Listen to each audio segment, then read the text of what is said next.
আজকের আলোচ্য বিষয় হচ্ছে মুক্তিযুদ্ধকালীন পরিচালিত বিভিন্ন অপারেশন। এটা আমাদের চ্যানেলের প্রথম জিকে কন্টেন্ট হিসেবে আপলোড হচ্ছে। এই তো শুরু করি, যেটা হচ্ছে অপারেশন জ্যাকপট। এটা ছিল নৌ কমান্ড পরিচালিত প্রথম অপারেশন, অর্থাৎ বাংলাদেশ যে মুক্তিযুদ্ধ করে সেখানে এটি ছিল নৌবাহিনী কর্তৃক পরিচালিত প্রথম অপারেশন। এটি পরিচালিত হয় 16ই আগস্ট 1971 সালে এবং এই অপারেশনের মাধ্যমে পাকিস্তানি প্রায় 60টি জাহাজ ধ্বংস করে বাংলাদেশের নৌবাহিনী।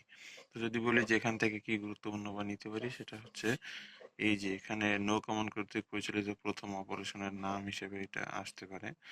দ্বিতীয়ত, এটা কয় তারিখ, এটা মিড রেঞ্জ গুরুত্বপূর্ণ, তার চেয়ে অধিক গুরুত্বপূর্ণ হচ্ছে 60টি জাহাজ ধ্বংস করার যে বিষয়টা, যে পাকিস্তানি বাহিনীর যে 60টি জাহাজ ধ্বংস হয়েছিল এই অপারেশন জ্যাকপটের মাধ্যমে, এটা অধিক গুরুত্বপূর্ণ। ডেটটা বেশি একটা আসে না।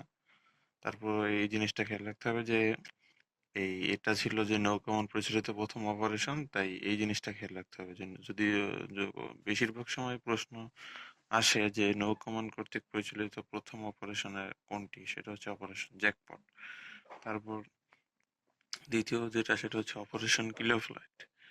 এটা কিন্তু অপারেশন হিসেবে নাম দিলেও এটা বিমান বাহিনীর একটা ইউনিটের নাম ছিল, যেটা ছিল বাংলাদেশ বিমান বাহিনীর প্রথম ইউনিট হিসেবে এটা যাত্রা শুরু করে। যে বাংলাদেশ যে বিমান বাহিনীটা গঠিত হয় যুদ্ধকালীন, সেখানে প্রথম ইউনিটের নাম দেওয়া হয়েছিল কিলো ফ্লাইট। এই যে প্রথম প্রথম ইউনিট, এখানে মাত্র 3টা বিমান নিয়ে বিশ্বের ক্ষুদ্রতম বাহিনী হিসেবে যাত্রা শুরু করে। মানে পুরো পুরো বিশ্বের মধ্যে বাংলাদেশই তখন সবচেয়ে ক্ষুদ্রতম বিমান বাহিনী হোল্ড করতেছিল।